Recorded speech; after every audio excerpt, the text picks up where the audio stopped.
क्या कभी ऐसा हो सकता है कि सिर्फ एक लाइन, एक छोटा सा वाक्य किसी राजा के घमंड और उसकी सेना की किस्मत की पूरी कहानी बता दे? आज हम ठीक यही देखने वाले हैं। चलिए जानते हैं। कुरुक्षेत्र का मैदान, राजा दुर्योधन यह श्लोक कहता है, और यकीन मानिए इसी एक श्लोक में छिपी है वो एक घातक कमी जो ये बताती है कि उसकी हार पहले से ही तय क्यों थी। तो माहौल कैसा है? चारों तरफ युद्ध का शोर। दुर्योधन ने अभी अभी दुश्मन की सेना देखी है और अब वो मुड़ता है अपने गुरु द्रोण की तरफ, अपनी ताकत का बखान करने के लिए।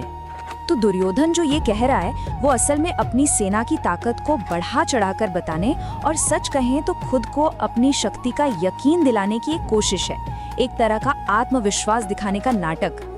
तो चलिए अब इस श्लोक को थोड़ा तोड़ कर देखते हैं, इसके हर हिस्से को समझते हैं ताकि ये पता चले कि दुर्योधन आखिर कौन सी तस्वीर बनाने की कोशिश कर रहा है।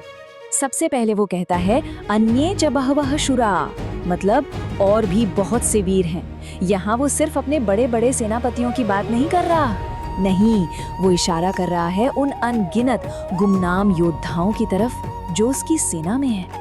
फिर वो कहता है नाना शस्त्र प्रहराणा, जिसका मतलब है कि ये सब तरह तरह के हथियारों से लैस हैं, मतलब तलवार, भाले, तीर, सब कुछ है उनके पास। वो जता रहा है कि उसकी सेना हर तरह की लड़ाई के लिए पूरी तरह से तैयार है। अब फिर आता है सबसे बड़ा दावा, सर्वे युद्धा विशारदाः, यानी सभी के सभी युद्ध में माहिर हैं। सोचिए ये कितनी बड़ी बात है। वो कह रहा है कि मेरा एक एक सैनिक लड़ाई की कला का एक्सपर्ट है। तो ये सब तो हो गई ताकत की बातें, है ना?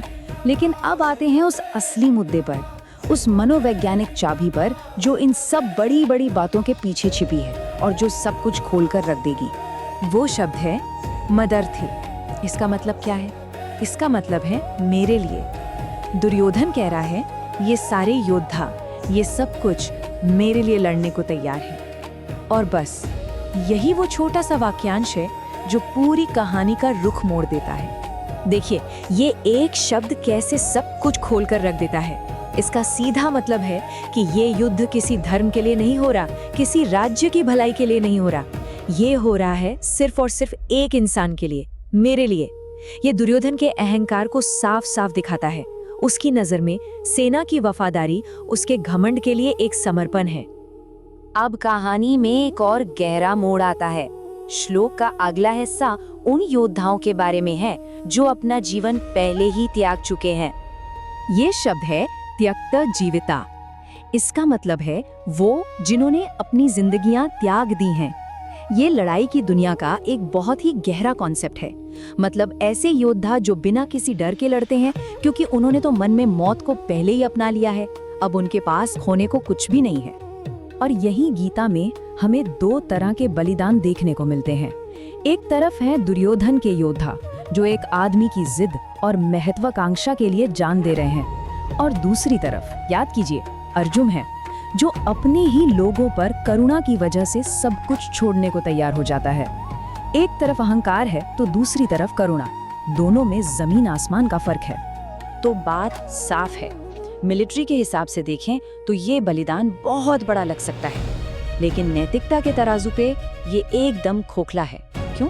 क्योंकि ये एक स्वार्थी मकसद यानी अधर्म के लिए है, धर्म के खिलाफ। और गीता का तो सार ही यही है कि किसी भी काम का मकसद, उसकी नीयत सबसे ज्यादा मायने रखती है। तो अब तक हमने जो कुछ भी समझा, चलिए उसे जोड़कर देखते हैं और आप पाएंगे कि कैसे दुर्योधन के अपने ही शब्द उसकी सेना के भयानक अंत की भविष्यवाणी कर रहे हैं। ये टेबल दुर्योधन की सोच की सबसे बड़ी गलती को सामने लाती है।